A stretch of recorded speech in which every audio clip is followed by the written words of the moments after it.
당신은 지금 어디에 있습니까? 아무도 없는 방 안에서 창밖을 바라보며 아니면 잠 못 이루는 새벽에 휴대폰을 쥐고 이 영상을 틀었습니까? 물어봐도 될까요? 요즘 당신은 괜찮습니까? 진짜로 괜찮습니까? 아무에게도 말하지 못하는 그 이야기, 오늘은 저한테 털어놓아도 됩니다. 저는 판단하지 않을 테니까요.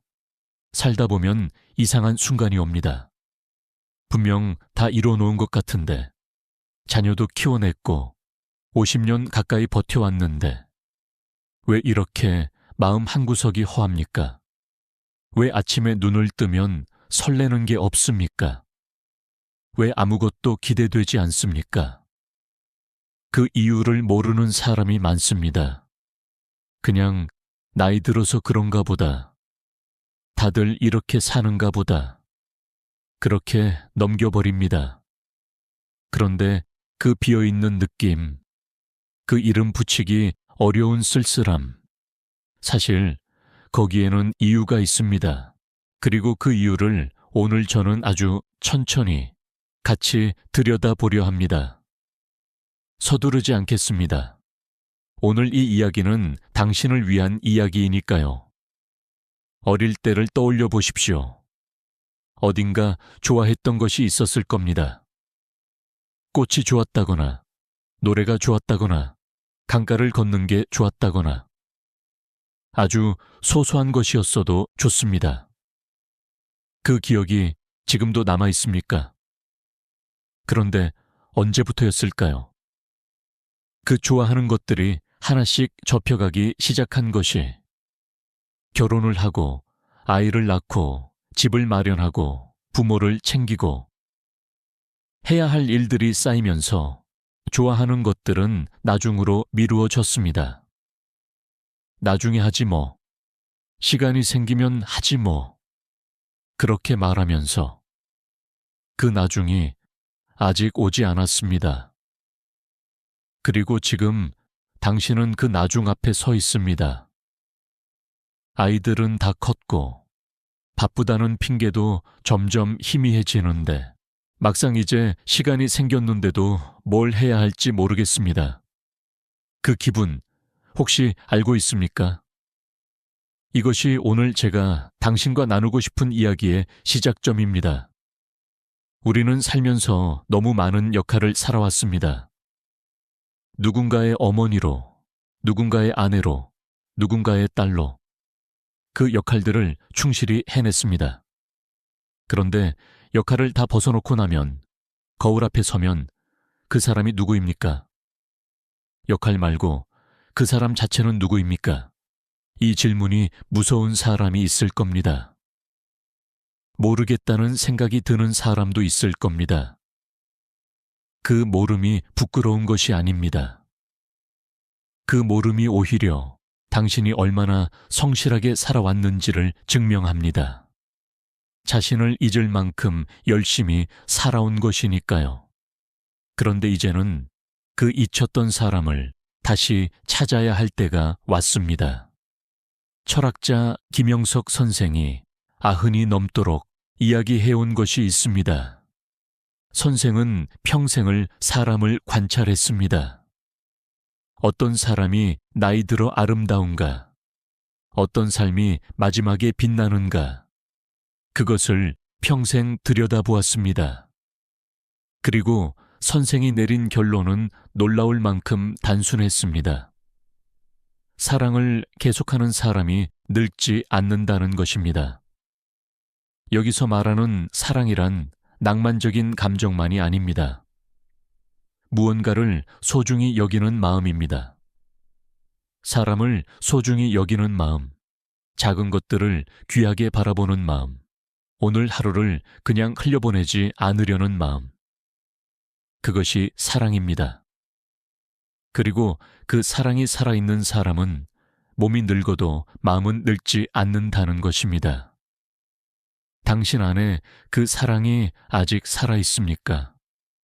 꺼진 것처럼 느껴질 수도 있습니다. 너무 오래 묻어두었으니까요. 그런데 꺼진 것과 묻힌 것은 다릅니다. 불씨는 아직 거기 있습니다. 다만 제 아래 덮여 있을 뿐입니다. 오늘 저는 그 죄를 조금씩 걷어내는 시간을 갖고 싶습니다.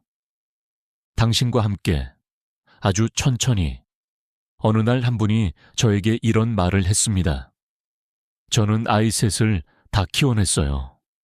남편도 뒷바라지했고 시부모도 봉양했어요. 그런데 이제 다 끝났는데 왜 이렇게 아무 의미가 없을까요? 내가 다 잘못 산 걸까요? 저는 그 말을 듣고 한참 있다가 대답했습니다. 잘못 산 것이 아닙니다. 너무 잘 살았습니다. 다만 자신을 빼놓고 살았을 뿐입니다. 그분은 그 말에 눈물을 흘렸습니다. 제가 슬픈 말을 한 것이 아니었는데도요. 아마 오랫동안 그 말을 기다리고 있었던 것 같습니다. 누군가 알아봐 주기를, 당신이 빠져 있었다는 것을 누군가 말해 주기를. 당신도 그렇습니까? 다 잘 해내면서 살았는데, 다 잘 해냈다는 인정은 어디서도 오지 않았습니까? 집 안에서도, 남편에게서도, 자녀들에게서도 혹시 그 말 한마디를 아직 기다리고 있습니까? 그 기다림이 지치도록 오래되었습니까? 이야기를 하나 드리겠습니다. 김형석 선생이 강연에서 이런 이야기를 한 적이 있습니다. 노년에 진짜 가난은 돈이 아니라 관계라고.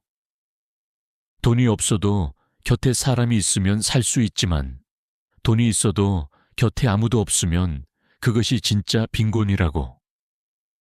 그 말을 들으면서 저는 생각했습니다. 그렇다면 지금 이 시대 우리나라의 중년 여성들은 얼마나 많은 분들이 그 빈곤 속에 계신가. 겉으로는 멀쩡해 보이는데, 집안에 사람이 있는데, 그런데도 혼자인 느낌으로 살아가는 분들이 얼마나 많은가. 한국 사회에서 중년 이후에 여성이 느끼는 외로움에는 특별한 결이 있습니다. 그것은 단순히 혼자 있어서 오는 외로움이 아닙니다. 오히려 사람들 사이에 있을 때 더 느껴지는 외로움입니다. 남편 옆에 앉아 있는데 멀리 있는 것 같은 느낌. 자녀가 전화를 했는데 그 전화가 안부인지 부탁인지 모르겠는 느낌. 친구들과 만나 밥을 먹었는데 집에 돌아오는 길에 더 허한 느낌. 이것을 뭐라고 불러야 합니까? 저는 이것을 역할 속의 고립이라고 부릅니다. 역할은 있는데 나는 없는 상태입니다. 엄마의 역할, 아내의 역할, 며느리의 역할, 이 역할들을 살아내는 동안 그 역할들 안에 있는 진짜 나는 점점 목소리를 잃어갑니다. 목소리를 잃은 사람은 결국 자신이 무엇을 원하는지도 모르게 됩니다. 무엇이 기쁜지도, 무엇이 슬픈지도 그 감각이 둔해집니다. 이것이 쓸쓸함의 정체입니다. 당신이 느끼는 그 허함의 이름입니다. 그런데 이 이야기를 왜 드리냐면 이 허함이 당신의 잘못이 아니라는 것을 말씀드리고 싶기 때문입니다. 당신은 잘못 산 것이 아닙니다. 다만 너무 오래, 너무 많이 내어주며 살아온 것입니다. 그 헌신이 잘못된 것이 아닙니다. 다만 이제는 방향을 조금 바꾸어도 된다는 것, 이제는 당신에게도 내어줄 수 있다는 것을 아직 모르고 있을 뿐입니다. 김형석 선생은 이런 말을 자주 했습니다. 삶은 내 것을 쌓는 것이 아니라 내 것을 나누는 것이라고. 그런데 그 나눔이 진정한 나눔이 되려면 먼저 내 안에 무언가가 있어야 한다고. 빈 그릇으로는 나눌 수 없다고. 당신의 그릇이 너무 오래 비어 있었습니다. 이제 채워야 합니다. 무엇을 좋아했는지 다시 기억해야 합니다. 무엇이 당신을 살아있게 만드는지 다시 찾아야 합니다. 거창한 것이 아니어도 됩니다. 꽃집 앞을 지나칠 때 발걸음이 느려지는 것, 오래된 노래를 들을 때 가슴이 먹먹해지는 것, 아침에 창문을 열었을 때 바람이 좋은 것, 그 작고 소소한 감각들이 사실은 당신이 아직 살아있다는 증거입니다. 그 감각들에게 다시 귀를 기울여 주십시오. 이제 조금 더 깊은 이야기로 들어가겠습니다. 나이 든다는 것에 대해 우리 사회는 너무 오래 잘못된 이야기를 해왔습니다. 늙으면 자리를 비워야 한다. 나이 들면 욕심을 버려야 한다. 더 이상 무언가를 원하면 안 된다. 당신도 그 이야기를 들으며 살아왔습니까? 나이 들었으니 이제 참아야지. 나이 들었으니 이제 물러서야지. 나이 들었으니 내가 원하는 것을 말하면 안 되겠지. 그 생각이 당신 안에 깊이 박혀 있습니까? 저는 오늘 그 생각에 조용히 반박하고 싶습니다. 김형석 선생이 100년 가까운 삶을 통해 증명한 것이 있습니다. 나이 들면 쇠락이 아니라 성숙이라는 것입니다. 젊을 때 알 수 없었던 것들을 살아본 사람만이 아는 깊이가 있다는 것입니다. 봄꽃이 아름다운 것은 맞습니다. 그런데 가을 단풍이 아름다운 것도 맞습니다. 봄꽃이 아직 여름을 모르기 때문에 그렇게 앙증맞게 피어나는 것처럼 가을 단풍은 봄과 여름을 다 지나왔기 때문에 그렇게 깊고 붉게 물드는 것입니다. 당신의 지금이 그렇습니다. 당신이 지금 느끼는 그 무게감, 그 깊이, 그 연륜, 그것이 아직 세상에 다 꺼내지지 않은 당신의 가장 빛나는 부분입니다. 그런데 그 빛나는 부분을 당신 스스로가 가리고 있습니다. 나이 들었으니까, 이제 지났으니까, 내 시절은 다 갔으니까. 그 말들이 당신을 작게 만들고 있습니다.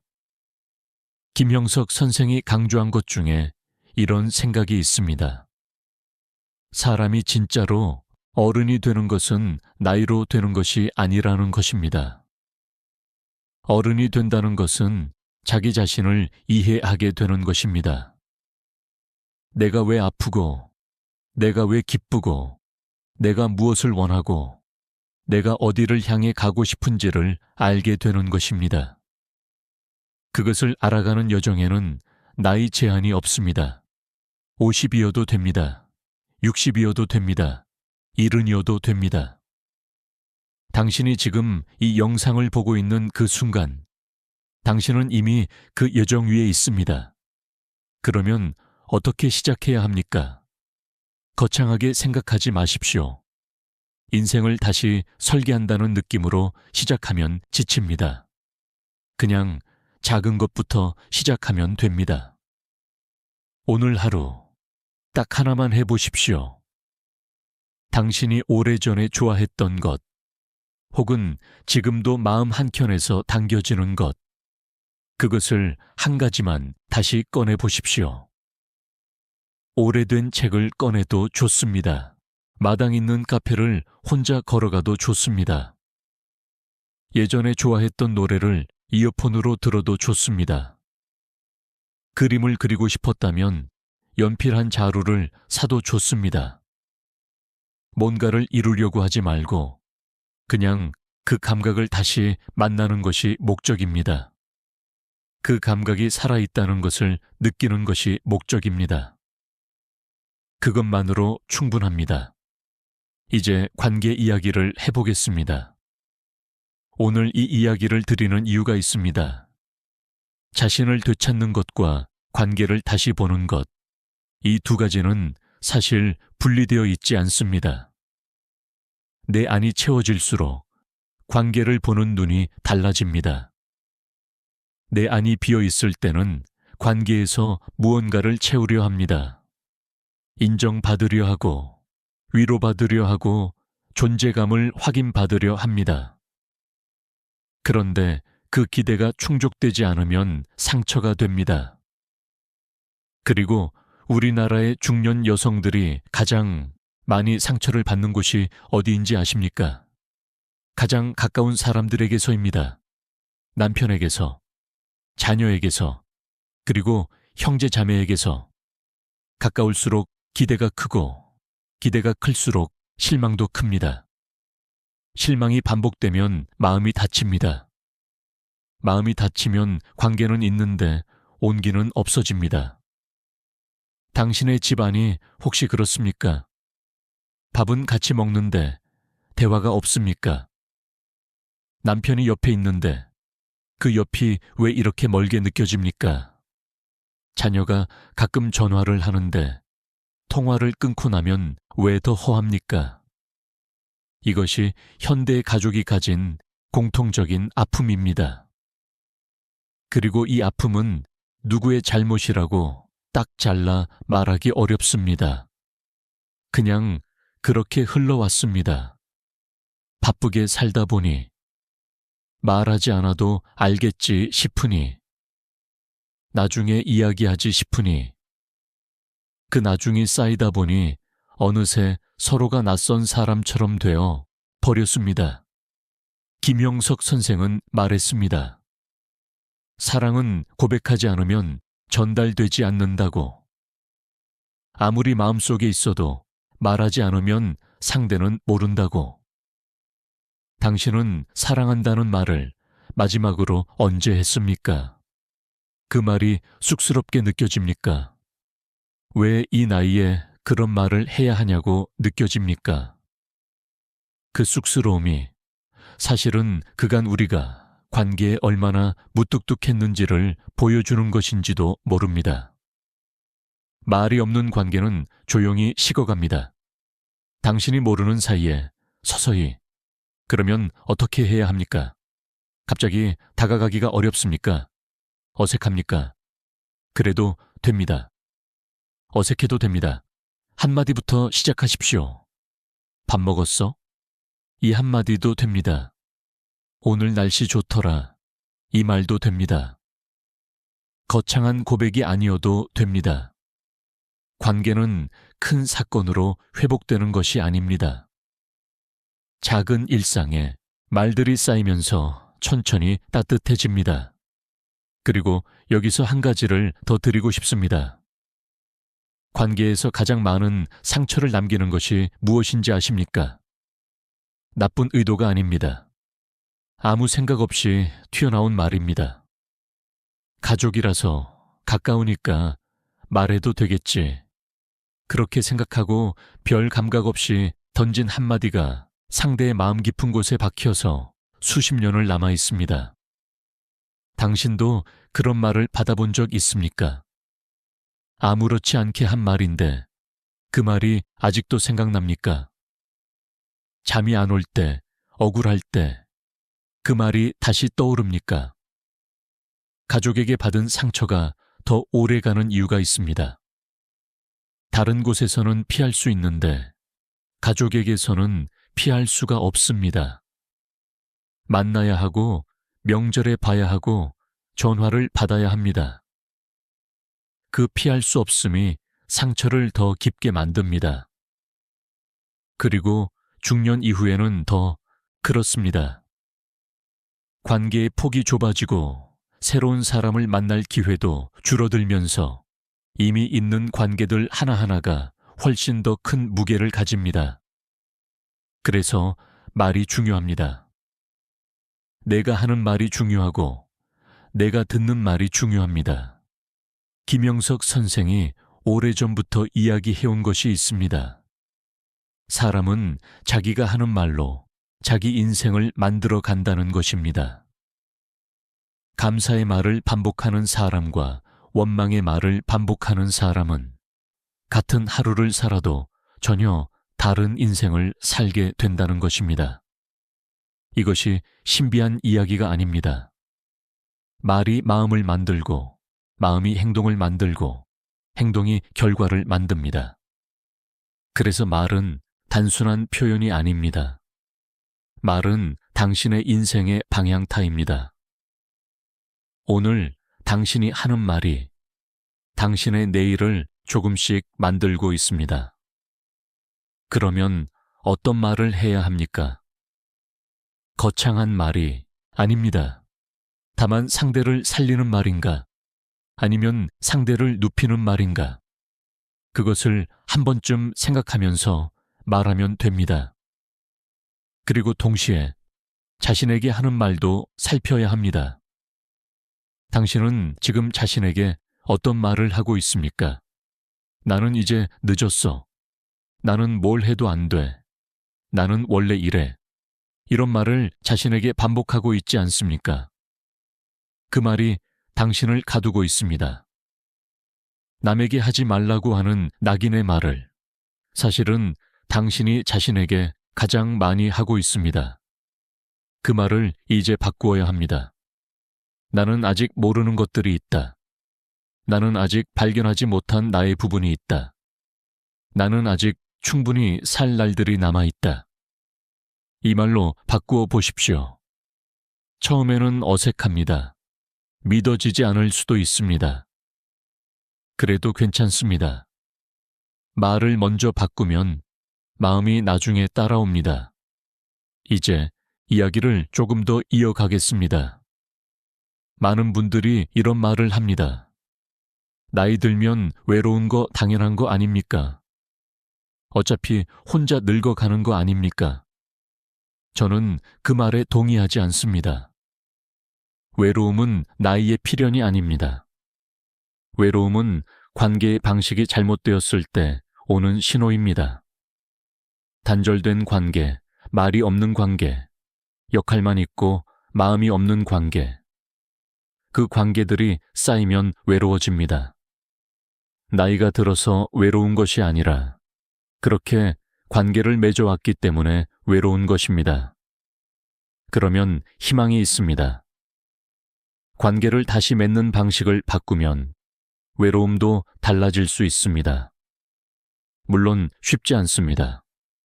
오래된 습관을 바꾸는 것은 언제나 어렵습니다. 특히 나이가 들수록 더 어렵게 느껴집니다. 이미 굳어진 패턴이 있고 이미 틀어진 관계들이 있고 이제 와서 무슨 소용이냐는 체념도 있습니다. 그런데 저는 오늘 그 체념에 조용히 반박하고 싶습니다. 늦은 것은 없습니다. 관계는 언제든 다시 시작될 수 있습니다. 관계는 어느 순간이든 따뜻해질 수 있습니다. 다만 누군가 먼저 한 발을 내딛어야 합니다. 그 한 발이 당신이어도 됩니다. 당신이 먼저 전화를 해도 됩니다. 당신이 먼저 밥을 먹자고 해도 됩니다. 당신이 먼저 미안했다고 해도 됩니다. 그 한 발이 당신의 품격을 낮추는 것이 아닙니다. 오히려 당신의 품격을 만드는 것입니다. 먼저 다가갈 수 있는 사람이 강한 사람입니다. 김영석 선생이 말했습니다. 주는 삶이 받는 삶보다 더 풍요롭다고. 사랑을 쌓아두는 것이 아니라 흘려보내는 것이라고. 당신이 지금 받지 못해서 허한 것 같은데 사실은 주지 못해서 허한 것일 수도 있습니다. 줄 수 있는데 줄 곳을 잃어버린 것일 수도 있습니다. 당신이 가진 것들을, 당신의 경험과 지혜와 따뜻함을 어딘가에 흘려보낼 수 있다면 그 허함이 달라질 것입니다. 그 흘려보내는 방식도 거창하지 않아도 됩니다. 손녀한테 예쁘다고 한마디 해도 됩니다. 이웃 할머니한테 오늘 날씨 좋다고 말을 걸어도 됩니다. 오랫동안 연락 못했던 친구한테 잘 지내냐고 문자 한 줄 보내도 됩니다. 그 작은 흘림들이 쌓이면 당신의 삶이 다시 따뜻해집니다. 이야기를 이어가겠습니다. 오늘 특히 드리고 싶은 이야기가 있습니다. 당신이 살아오면서 가장 많이 희생한 것이 무엇입니까? 가장 많이 참은 것이 무엇입니까? 가장 오래 누르고 살아온 것이 무엇입니까? 한번 생각해 보십시오. 아마 그 안에 당신의 진짜 이야기가 있을 것입니다. 우리나라에서 자란 많은 여성들이 공통적으로 가진 것이 있습니다. 원하는 것을 말하면 안 된다는 감각입니다. 내 욕구를 드러내면 민폐가 된다는 감각입니다. 내가 힘들다고 말하면 짐이 된다는 감각입니다. 그래서 참고 또 참았습니다. 그런데 참는 것이 미덕이 될 수 있는 순간이 있습니다.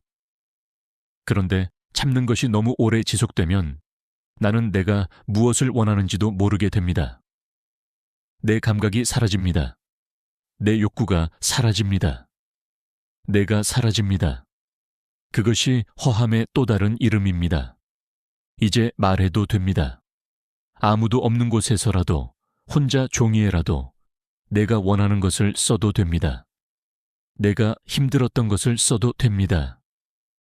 내가 억울했던 것을 써도 됩니다. 그것이 자기 자신에게 주는 첫 번째 선물입니다. 자기 자신의 이야기를 자기 자신이 들어주는 것.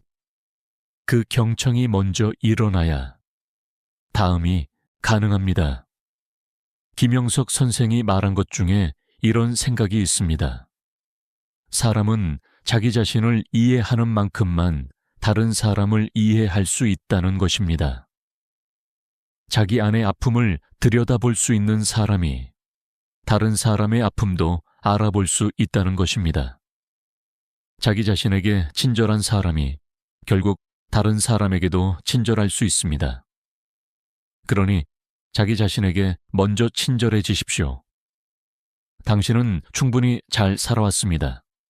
충분히 열심히 했습니다. 충분히 좋습니다. 이제 받아도 됩니다. 쉬어도 됩니다. 원해도 됩니다. 그 허락이 당신 안에서부터 나와야 합니다. 아무도 허락해 주지 않아도 됩니다. 당신이 당신 자신에게 허락하면 됩니다. 이제 조금 더 나아가겠습니다. 노후가 무섭습니까? 아마 많은 분들이 그럴 것입니다. 몸이 아플까봐, 돈이 없을까봐, 자녀한테 짐이 될까봐, 혼자 남겨질까봐, 그 두려움들이 다 이해됩니다. 현실적인 두려움들입니다. 그런데 김영석 선생이 오래된 노후에 대해 이야기한 것 중에 이런 것이 있습니다. 노후를 두렵게 만드는 가장 큰 것은 돈도 건강도 아니라는 것입니다. 노후를 두렵게 만드는 가장 큰 것은 의미를 잃는 것이라고. 내가 왜 살아야 하는지 모르는 상태. 내 존재가 세상에 아무런 온기를 더하지 못한다는 느낌. 그것이 노후를 진짜 빈곤하게 만든다는 것입니다. 그렇다면 의미는 어디서 옵니까? 역할에서 오지 않습니다. 역할은 끝이 납니다. 아이들이 다 크면 엄마의 역할은 줄어듭니다. 남편이 먼저 가면 아내의 역할이 흔들립니다. 역할에서 의미를 찾으면 역할이 끝날 때 의미도 함께 사라집니다. 그러면 의미는 어디서 와야 합니까? 당신이라는 사람 자체에서 와야 합니다. 역할이 아닌 사람으로서의 당신에게서 와야 합니다. 당신이 웃으면 누군가의 하루가 밝아집니다. 당신이 건강하면 누군가가 안심합니다. 당신이 살아있다는 것 자체가 누군가에게는 세상의 중심입니다. 그 존재의 의미를 당신이 먼저 알아야 합니다. 당신의 가치는 당신이 무엇을 해냈느냐에 달려있지 않습니다. 당신의 가치는 당신이 지금 여기 있다는 것 자체에 있습니다. 이 말이 믿어집니까? 아마 바로 믿기 어려울 수 있습니다. 뭔가를 해야 가치가 있다고, 쓸모가 있어야 존재할 수 있다고 오래 그렇게 배워왔으니까요. 그런데 그 배움이 잘못된 것입니다. 적어도 이 부분에서는요. 당신은 뭔가를 해서 가치 있는 것이 아닙니다. 당신이기 때문에 가치 있는 것입니다. 이 말을 천천히 받아들여 보십시오. 아주 천천히요. 이제 마지막으로 향해 가겠습니다. 오늘 이 긴 이야기를 드린 이유는 하나입니다. 당신이 지금 느끼는 허함과 쓸쓸함이 당신의 이야기가 아직 끝나지 않았다는 신호라는 것을 말씀드리고 싶었습니다. 그 허함은 무언가 더 있다는 신호입니다. 그 쓸쓸함은 진짜 자신을 찾아가는 과정의 신호입니다. 끝난 것이 아닙니다. 오히려 지금이 시작입니다. 김영석 선생이 100살을 넘어가도 여전히 강연을 하고 여전히 글을 쓰고 여전히 사람들을 만나는 이유가 있습니다. 아직 나누지 못한 것들이 있기 때문입니다. 아직 사랑하고 싶은 것들이 있기 때문입니다. 그 마음이 사람을 살게 합니다. 당신 안에도 그 마음이 있습니다. 아직 나누지 못한 것들이 있습니다. 아직 충분히 펼쳐지지 않은 당신의 이야기가 있습니다. 아직 만나야 할 봄날들이 앞에 있습니다. 그것을 믿어 주십시오. 당신이 살아온 모든 시간이 지금 이 순간을 위한 준비였습니다. 그 준비가 이제 꽃을 피울 차례입니다. 어떤 꽃이어도 됩니다. 화려하지 않아도 됩니다. 작고 소박해도 됩니다. 다만 당신의 꽃이면 됩니다. 오늘 밤 잠들기 전에 딱 하나만 생각해 보십시오.